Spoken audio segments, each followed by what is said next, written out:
नमस्कार दोस्तों, मैं ईशान गुप्ता एक बार फिर से आप सभी का स्वागत करता हूं मेरे इस यूट्यूब चैनल के ऊपर। दोस्तों, पिछले वीडियो के अंदर हमने बाइनोमियल थ्योरम का फर्स्ट पार्ट कंप्लीट करा था। आज हम लोग बाइनोमियल थ्योरम का सेकंड पार्ट कंप्लीट करेंगे और मेरे साथ साथ आप बने रहिएगा कंटिन्यूअसली के अंदर। मैं आप लोगों को ज़ीरो से लगाकर बिल्कुल आपका हाईएस्ट लेवल तक बाइनोमियल थ्योरम के आप लोगों को पहुंचाऊंगा।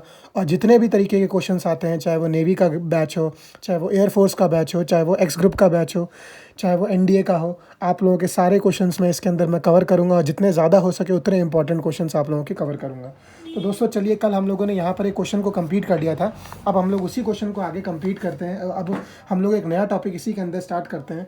सबको पता है दोस्तों, मैंने कल बताया था आप लोगों को कि x प्लस ए की पावर n जो होता है उसको हम लोग किस तरीके से खोलते हैं। मैंने कल आपको बताया था NC0 प्लस NC0 x की पावर n, NC1 x की पावर n माइनस 1 a की पावर 1, फिर NC2 x की पावर n माइनस में 2 a की पावर 2।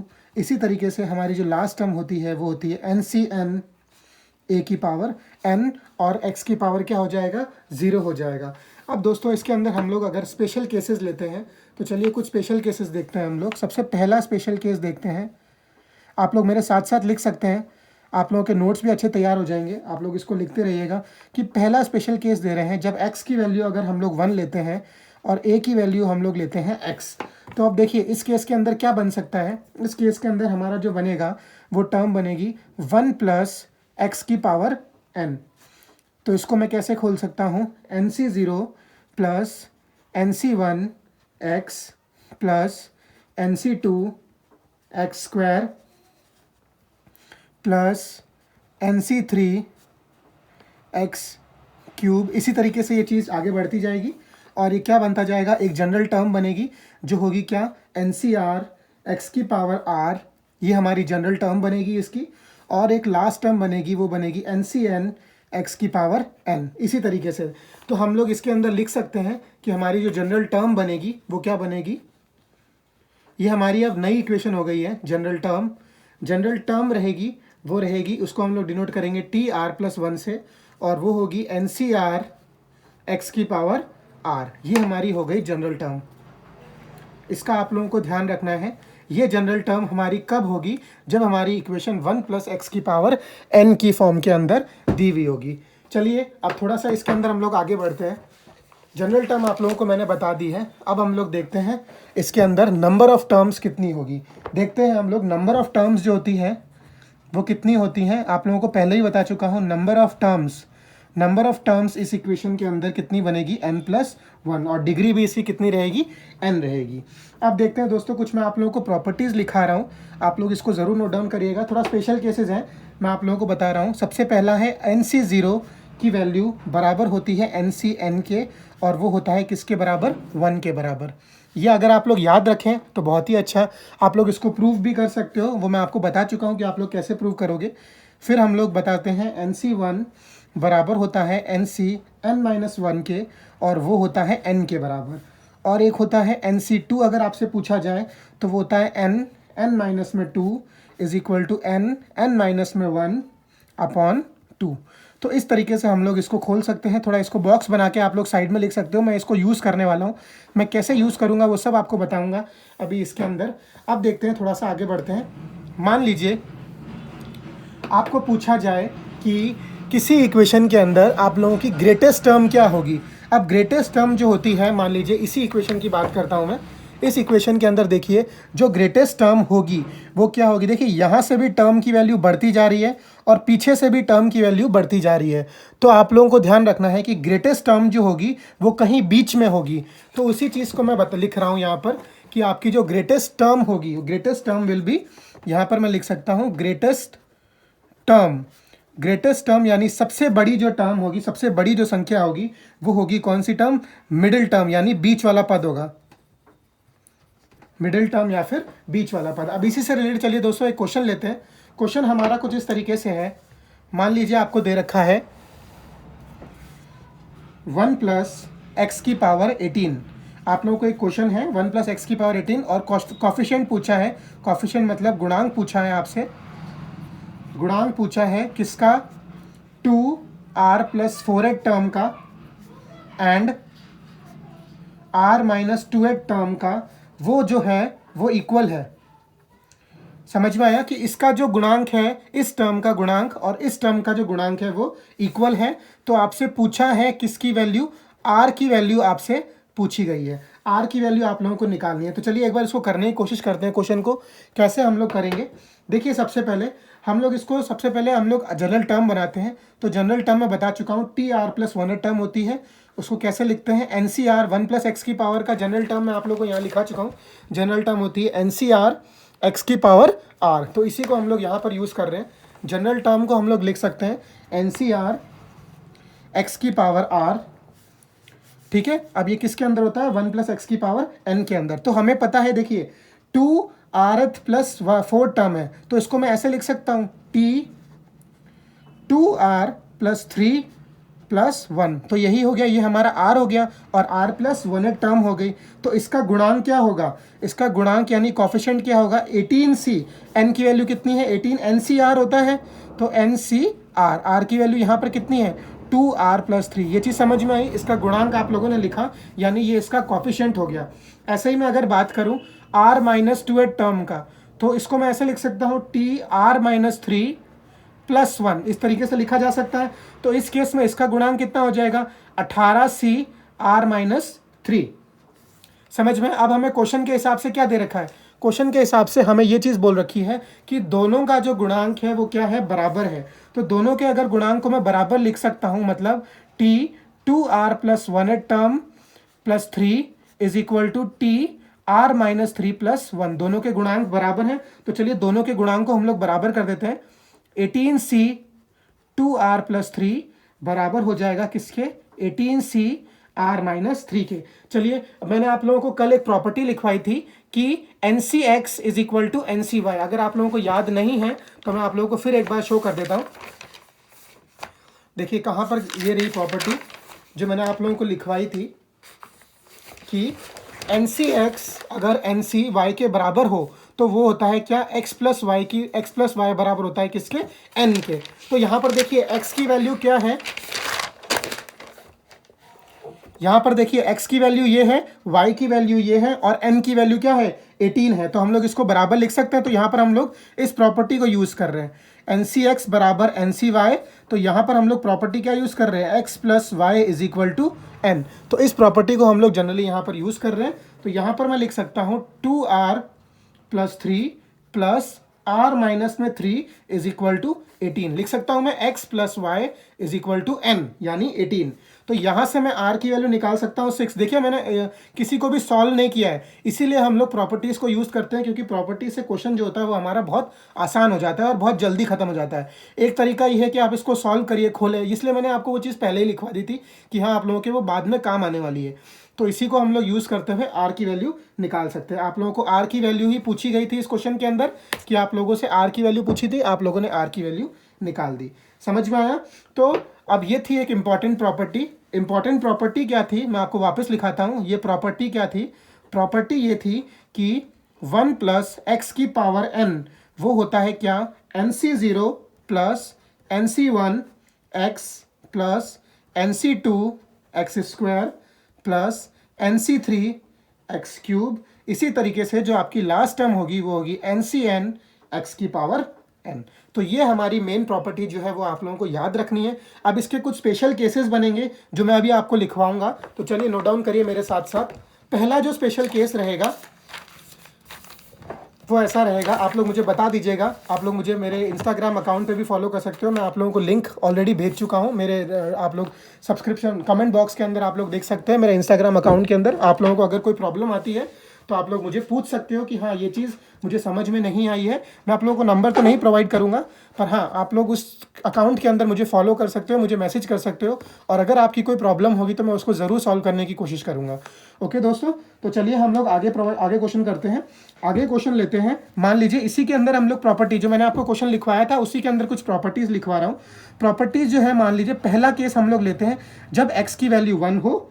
अब देखिए जब x की वैल्यू 1 होगी तो इसी के अंदर अगर मैं बात करूं, देखिए जब यहाँ पर मैं x की वैल्यू 1 रखता हूं तो 1 प्लस 1 हो जाएगा कितना, 2। 2 की पावर n। यहाँ पर मैंने x की वैल्यू 1 रखी तो nc0 प्लस nc1, x की वैल्यू 1 है तो मल्टीप्लाई में 1 प्लस nc2 x के स्क्वायर मतलब 1 का square plus nc3 x cube मतलब 1 का क्यूब। तो इसी को मैं ऐसे लिख सकता हूँ। अगर मैं लिखना चाहूँ तो क्या लिख सकता हूँ मैं इसको खोल देता हूँ ताकि आप लोगों को आसानी से समझ में आएगा। आराम से मेरे साथ साथ लिखते रहिएगा। देखिए इसको मैं लिख सकता हूँ तो 1 प्लस 1 की पावर कितना हो जाएगा 2 की power n is equal to nc0 बचेगा प्लस nc1 बचेगा प्लस nc2 बचेगा प्लस nc3 बचेगा और इसी तरीके से आपकी जो टर्म बनेगी लास्ट की वो बनेगी ncn। तो ये एक इम्पॉर्टेंट रिजल्ट हो गया जब हमने x की वैल्यू 1 मानी है। इसी तरीके से हम लोग यूज़ कर सकते हैं क्या, जब हम लोग x की वैल्यू -1 मान रहे हैं। क्या मान रहे हैं? -1। तो -1 जब हम लोग मान रहे हैं तो उस केस के अंदर देखिए 1 प्लस x की पावर n था। तो मैं यहाँ पर एक बार वापस ऊपर लिख देता हूँ ताकि मुझे बार बार पीछे पेज ना पलटना पड़े। 1 प्लस x की पावर n क्या होता है formula, nc0 plus nc1x plus nc2 x square plus nc3 x cube, इसी तरीके से ncn x की पावर n। देखिए यहाँ पर एक बार मैंने 1 रखा तो यहाँ पर बन गया 2 की पावर n। अब एक बार क्या रख रहा हूँ, -1 रख रहा हूँ। तो जब भी हम -1 रखेंगे तो 1 - 1 आप लोगों को पता है दोस्तों कितना होता है, 0 होता है। कितना होता है? 0। तो यहाँ पर तो आ जाएगा 0 और यहाँ पर रखने की कोशिश करिए तो यहाँ पर क्या बचेगा, nc0 प्लस क्या बचेगा, nc0 प्लस। अब देखिए यहाँ -1 रख लें तो यहाँ पर क्या प्लस आएगा, नहीं, यहाँ पर आएगा माइनस। तो nc1 फिर यहाँ पर देखिए -1 का स्क्वायर +1 हो जाएगा प्लस nc2 माइनस nc3, इसी तरीके से चलता जाएगा। अब मुझे नहीं पता लास्ट टर्म क्या होगी क्योंकि लास्ट टर्म टोटली डिपेंड करेगी इस n के ऊपर कि n की वैल्यू अगर आप ऑड ले रहे हो तो टर्म आएगी नेगेटिव, अगर आपकी n की वैल्यू प्लस ले रहे हो मतलब इवन नंबर ले रहे हो तो यहाँ पर इसकी वैल्यू आएगी पॉजिटिव। तो मैं इसको जनरल टर्म में ऐसे लिख सकता हूँ -1 की पावर n और ncn। इट मीन्स कि -1 की पावर जितनी भी होगी वही हमारा लास्ट का रिजल्ट रहेगा। देखिए इस चीज़ को मैं ऐसे भी लिख सकता हूँ, इसको मैं ऐसे भी लिख सकता हूँ क्या कि 2 की power n is equal to, इसको मैं लिख सकता हूँ एक जनरल फॉर्म बनाना चाहूँ तो इसको लिख सकता हूँ c1, इसको लिख सकता हूँ c1, इसको लिख सकता हूँ c2, इसको लिख सकता हूँ c3 और dot dot dot to cn। तो ये हमारा एक जनरल स्टैंडर्ड रिजल्ट बन गया है। इस टर्म को मैं इस तरीके से लिख सकता हूँ। ऐसे ही अगर मैं इसको लिखना चाहूँ तो इसको क्या मैं जनरल फॉर्म में लिख सकता हूँ। इसकी अगर मैं एक जनरल फॉर्म बनाना चाहूँ तो इसकी जनरल फॉर्म में कैसे बना सकता हूँ, जनरल फॉर्म ऐसे बनेगी कि summation of r is equal to 0, 0 से लगाकर कहाँ तक चल रहे हैं हम लोग, n तक चल रहे हैं और किसका समेशन कर रहे हैं, NCR का समेशन कर रहे हैं। तो हमारा रिजल्ट क्या रहता है, 2 की पावर n। तो ये हमारा एक जनरल फॉर्म बन चुकी है। इसी तरीके से अगर मैं इसकी जनरल फॉर्म बनाना चाहूँ तो क्या बना सकता हूँ, बिल्कुल बना सकता हूँ। देखिए जनरल फॉर्म इसकी क्या बनेगी, समेशन ऑफ r की पावर 0 से लगाकर समेशन ऑफ n, फिर देखिए -1 है तो -1 की पावर r, ये हमारी जनरल टर्म बन गई और NCR इज इक्वल टू इसका सम क्या होता है, 0 दे रखा है। जब केस में हमारी वैल्यू क्या होगी, -1 होगी। समझ में आया आप लोगों को? तो ये थे दो केसेस, जब हम लोग x की वैल्यू 1 ले रहे हैं और एक बार जब हम लोग x की वैल्यू -1 ले रहे हैं। अब देखिए दोस्तों दोनों केसेस को अगर हम लोग ऐड करना चाहें, दोनों केसेस को अगर हम लोग ऐड करें मतलब इक्वेशन 1 और इक्वेशन जो 2 है, ये जो 2 इक्वेशन है इसको अगर मैं ऐड करता हूँ, एडिंग 2 इक्वेशन यानी first equation plus second equation, दोनों को अगर मैं ऐड करता हूँ तो देखिए 2n प्लस 0 कितना आ जाएगा, 2n। समझ में आ रहा है, 2n। फिर यहाँ से देखिए इन दोनों को ऐड करोगे तो कितना आएगा, 2nc0 आएगा प्लस इन दोनों को ऐड किया, ये दोनों तो कट गए, nc1 और -nc1 कट गया, इन दोनों को ऐड किया तो कितना बचा, 2nc2। ऐसे ही nc3 कट गया तो क्या बचा, 2nc4। तो इस तरीके से आप लोगों की इवन टर्म्स के अंदर चलता जाएगा। इसको मैं एक स्टैंडर्ड फॉर्म में लिख सकता हूँ, 2 की power n is equal to, मैं क्या लिख सकता हूँ इसको, 2 अगर मैं कॉमन निकालता हूँ यहाँ से तो यहाँ से मैं लिख सकता हूँ nc0 plus nc2 plus nc4। इस तरीके से ये टर्म आगे बढ़ती जाएगी। तो ये आपका एक रिजल्ट, इंपॉर्टेंट रिजल्ट बन चुका है। इसको भी हम लोग जनरली डायरेक्ट यूज़ करने की कोशिश करेंगी। अब देखिए आप लोगों ने यहाँ पर एक इक्वेशन बनाई है दोनों को ऐड करके। अब क्यों, ज़रूरी थोड़ी है मैं दोनों को ऐड करूँ, मैं दोनों को सब्ट्रैक्ट भी तो कर सकता हूँ।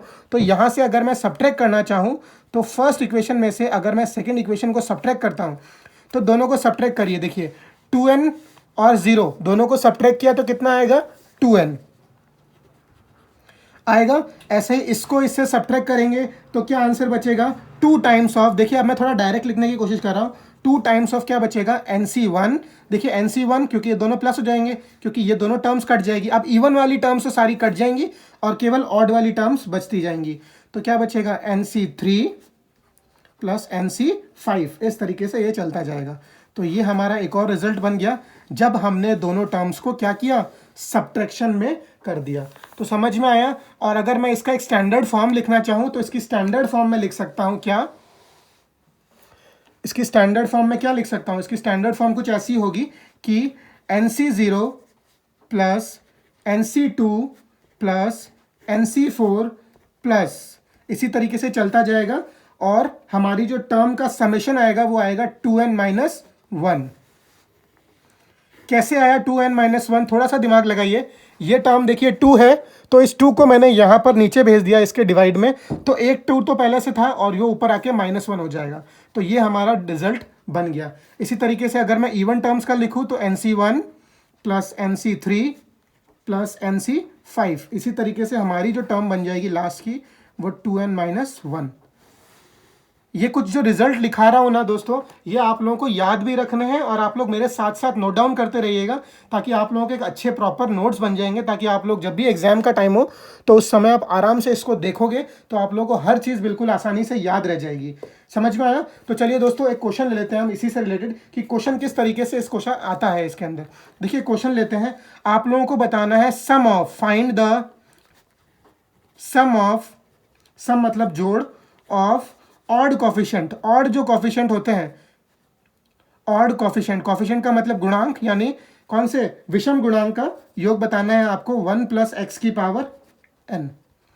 देखिए यही चीज़ है 1 प्लस एक्स की पावर n। अब आप लोग इसको खोलने से तो रहे कि हम लोग इसको खोलेंगे और टू ऑड कोफिशिएंट्स का सम बताएंगे, तो ऐसा नहीं करना है हमें, हमें सीधा इस रिजल्ट को यूज़ करना है। इस रिजल्ट के हिसाब से हमारा क्या फॉर्मूला बनेगा, 2n-1, it means 2 times of 50 - 1, आपका आंसर क्या बच गया, 2 की पावर 49।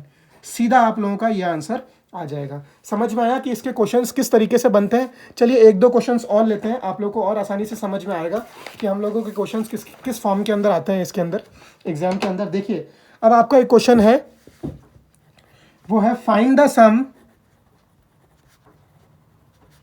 यानी जोड़ निकालना है आपको, गुणांक कौन से, ऑफ कोफिशिएंट इवन, मतलब सम पावर्स का, सम यानी इवन पावर्स का आपको बताना है। और मान लीजिए आपका एक क्वेश्चन है 1 प्लस एक्स की पावर 101। अब अगर मैं इसको खोलना चाहूँ तो क्या मैं 101 की पावर खोल सकता हूँ, क्या नहीं खोल सकता हूँ, क्योंकि हमारे इवन पावर्स है। तो हम लोग डायरेक्ट इसका यूज़ कर सकते हैं। क्या फॉर्मूला होता है, 2 की पावर n-1, दैट इज 2, 101-1। तो आपका आंसर क्या बन जाएगा, 2 की पावर 100। तो इसको हम लोग इस तरीके से जनरली यूज़ करते हैं। समझ में आ रहा है आपको, बिल्कुल आसान सी चीज़ है। थोड़ा सा अब एक लेवल ऊपर बढ़ते हैं हम लोग, एक क्वेश्चन और लेते हैं एक लेवल ऊपर का। लेवल ऊपर का मतलब ये नहीं है कि बहुत हार्ड हो जाएगा क्वेश्चन, नहीं, क्वेश्चन बहुत आसान है, पर थोड़ा सा सोचने का दायरा आपको बढ़ाना पड़ेगा। मान लीजिए 8C1 दे रखा है, 8C2 दे रखा है, प्लस एक और वैल्यू दे रखी है 8C1 प्लस 8C2, और आपको एक क्वेश्चन दे रखा है आगे 8C7 प्लस 8C8, और आपको इसकी वैल्यू आपको निकालनी है। तो थोड़ा सा अगर आप लोग थोड़ा सा दिमाग लगाएंगे तो आप लोग इस क्वेश्चंस को जनरली कर सकते हो। देखो मैं अगर जनरल एक स्टैंडर्ड फार्मूला अगर मैं जो अभी बताया ना आपको, उसी को यूज़ करते हुए कोशिश करिए करने की। मान लीजिए देखिए अगर मैं फर्स्ट टर्म ले रहा हूँ, इसकी सेकेंड टर्म ले लो, तो आगे टर्म क्या आएगी, 8C0, 8C1, आगे एक टर्म आएगी 8C2, आगे एक और टर्म आएगी 8C3। तो अगर मैं केवल इनकी फर्स्ट टर्म लूँ, मतलब 8C0 plus 8C1 plus 8C2, इस तरीके से ये 8C7 तक चल रहा है या 8 तक चल रहा है, बताइए मुझे। लास्ट ये चल रहा है 8 तक, तो मैं इसको क्या लिख सकता हूँ यहाँ पर, तो इसको मैं ये लिख सकता हूँ, या फिर अगर मैं इसको 7 तक लिखूँ, क्योंकि यहाँ पर लास्ट टर्म क्या आ रही है, 7 तक आ रही है ना, तो यहाँ पर मैं क्या लिख सकता हूँ, 7। तो इसका फॉर्मूला क्या बनेगा, 2 की पावर क्या बनेगा n, n मतलब इसकी पावर कितनी है 8 माइनस 1, क्योंकि एक आपकी कम हो गई तो 2 की पावर 8 माइनस 1। इसी तरीके से अगर आप इसकी वैल्यू लिखना चाहें 8c1 plus 8c2 plus 8c3, इसी तरीके से चलता जाएगा 8c8 तक, तो आपकी क्या वैल्यू हो जाएगी वापस अगेन 2 की पावर n मतलब 8 की पावर माइनस 1। तो अब देखिए इसकी वैल्यू कितनी होती है, अगर मैं अब इन दोनों को ऐड करना चाहूँ तो इन दोनों को मैं ऐड करके कैसे लिख, 2 की पावर 8 की वैल्यू होती है 256, ये आप लोग याद रखेंगे तो ज़्यादा आसान हो जाएगा, माइनस 1 क्योंकि माइनस 1 इसके साथ में है, प्लस इसकी वापस वैल्यू 256 माइनस 1। अगर आप लोग इसको खोलेंगे और ऐड करने की कोशिश करेंगे तो आपका आंसर क्या हो जाएगा, दोनों को ऐड करने पर 512 और 10 510 आपका आंसर आ जाएगा। बहुत आसान सा है, ज़्यादा टिपिकल नहीं था, हमने इसी रिजल्ट को यूज़ किया है और इसी रिजल्ट को आगे बनाने की कोशिश करिए। देखिए यहाँ पर 8 तक था इसलिए हमने 1 यहाँ पर सब्ट्रैक्ट किया क्योंकि एक कम हो गई है टर्म, ध्यान रखिएगा इस चीज़ को। अब देखिए एक और मेथड है इसको करने का, सेकंड, ये तो फर्स्ट मेथड था जो हम लोगों ने यूज़ किया है, अब हम लोग एक सेकंड मेथड से और इस क्वेश्चन को कर सकते हैं। वो क्वेश्चन ये है, सेकंड मेथड आप लोगों को बताता है कि अगर NCR प्लस NCR प्लस 1 है तो हम लोग उसको डायरेक्ट लिख सकते हैं N+1 CR+1। अब इसका क्या मतलब है मैं आपको बताता हूँ, ये एक डायरेक्ट रिजल्ट है, आप लोग इसको डायरेक्टली यूज़ कर सकते हो। क्या हो गया, इसका मतलब क्या होगा वो मैं आपको बता रहा हूँ। देखिए मान लीजिए इसी क्वेश्चन को लेते हैं 8c0 प्लस 8c1, देखिए NCR मतलब 8c0 प्लस NCR+1 मतलब 0+1, तो मतलब इसी को यूज़ कर रहा हूँ मैं। मान लीजिए पहला एग्जांपल लेता हूँ 8c0 प्लस 8c1, इसी को लेते हैं, तो आप लोगों का जो रिजल्ट बनेगा वो क्या बनेगा, n+1, n+1 कितना हो जाएगा 8+1 मतलब 9, और CR कितना है 0+1 मतलब 1। तो क्या मैं इसको लिख सकता हूँ 9c1। इसी तरीके से अगर मैं इसको लिखना चाहूँगा तो क्या बनेगा 8c1 प्लस 8c2, इसकी वैल्यू क्या आएगी 9c, क्या आएगी बताइए 9c2 आ जाएगी, क्योंकि r+1 मतलब 1+1 2 हो जाएगा। समझ में आ रहा है, बिल्कुल क्लियर है। अब देखिए अब अगर मैं इसको लिखना चाहूँ तो आप लोगों का जो रिजल्ट बनेगा, जो इक्वेशन बनेगी वो क्या बनेगी, इसको मैं लिख सकता हूँ क्या, इस क्वेश्चन में मैं इसको लिख सकता हूँ, क्या लिख सकता हूँ इसको 9c1 लिख सकता हूँ, इसको मैं लिख सकता हूँ क्या 9c2, इसको मैं लिख सकता हूँ आगे वाली टर्म को 9c3, इसी तरीके से लास्ट टर्म को मैं क्या लिख सकता हूँ 9c8। समझ में आया। अब देखिए ये वापस ये बन गई, ये आपकी इक्वेशन बन गई 2 की पावर 8, यही 8c0 8c1 8c क्या बनेगा 2 की पावर 9 माइनस में 1, यही आएगा। लेकिन यहाँ पर एक चीज़ ध्यान रखिएगा, 2 की पावर 9 माइनस में, अब यहाँ पर देखिए 9c0 टर्म नहीं है तो आपको उसको पहले सब्ट्रैक्ट करना पड़ेगा, 9c0 टर्म को सब्ट्रैक्ट करना पड़ेगा, और n की वैल्यू यहाँ पर क्या है 9 है, तो आपको एक लास्ट टर्म 9c9 टर्म भी सब्ट्रैक्ट करनी पड़ेगी, क्योंकि आप लोगों को चलना कहाँ तक है, ये 1 जो आया ना ये आया कहाँ से 8c8 आया है, इसी तरीके से 9c9 वाली टर्म भी आपको सब्ट्रैक्ट करनी पड़ेगी, ध्यान रखिएगा इस चीज़ का, आपको खास ध्यान रखना है गलत ना हो क्वेश्चन। तो 2 की पावर 9 इसकी वैल्यू क्या होती है, इसकी वैल्यू होती है 512, इनकी वैल्यू हो गई 1, इसकी वैल्यू हो गई 1, तो आपका आंसर क्या हो गया 510। तो दोस्तों आई होप आप लोगों को आज की क्लास समझ में आई होगी। मैंने बाइनोमियल का आज का सेकंड पार्ट आपको करवाया है, और कोशिश करिए कि आप लोगों को जितना आसानी से हो सके और जितना ज़ीरो लेवल से बिल्कुल स्टार्ट किया था और जितना ज़्यादा हो सके मैं आप लोगों को हाई लेवल तक ले जाने की कोशिश कर रहा हूँ। मेरे साथ बने रहिएगा ताकि आप लोग बाइनोमियल थ्योरम का जो क्वेश्चंस हैं उनको आप अच्छे से कंप्लीट कर सको, और अगर आप लोग 11th-12th के स्टूडेंट्स हो तो ये आप लोगों के लिए बहुत अच्छा चांस है कि आप लोग इसको सीखते रहिए, मेरे साथ साथ बने रहिए, इन वीडियोस को लाइक करते रहिए, शेयर करते रहिए, क्योंकि आप ही से मुझे प्रोत्साहन मिलता है, आप ही से मुझे उत्साह मिलेगा कि हाँ मैं आप लोगों को कुछ नया चीज़ और सिखा सकता हूँ। तो आप लोग इन्हीं वीडियोस को लाइक करते रहिए, शेयर करते रहिए, और कमेंट ज़रूर करिए अगर आप लोगों को कोई प्रॉब्लम आती है। मैं आप लोगों को कमेंट बॉक्स के अंदर मेरी इंस्टाग्राम आईडी बता रहा हूँ, आप लोग उसको इंस्टाग्राम आईडी को फॉलो कर सकते हो, और आप लोग मुझे अपने क्वेश्चंस का ज़्यादा नहीं तो मैं कोशिश करूँगा सबको एक बार रिप्लाई तो कर ही सकूँ, ताकि आप लोगों के जितने भी क्वेश्चंस हैं आप लोग मुझे उसकी फ़ोटो खींच के भेजिएगा। मैं हो सकता है आपको थोड़ा सा टाइम लग जाएगा मुझे आपके डाउट सॉल्व करने में, क्योंकि एक साथ काफ़ी बच्चों के आते हैं, तो उसको मैं जितना जल्दी हो सके कोशिश करूँगा कि आपके वीडियोज़ या आपके जो डाउट्स हैं उसको सॉल्व करने की कोशिश करूँ। तो आई होप आज की क्लास आपको पसंद आई होगी। नेक्स्ट वीडियो के लिए भी आप लोग तैयार रहिएगा। इसी के बाद हम लोग आगे कंटिन्यू करेंगे बाइनोमियल थ्योरम को। Thank you students.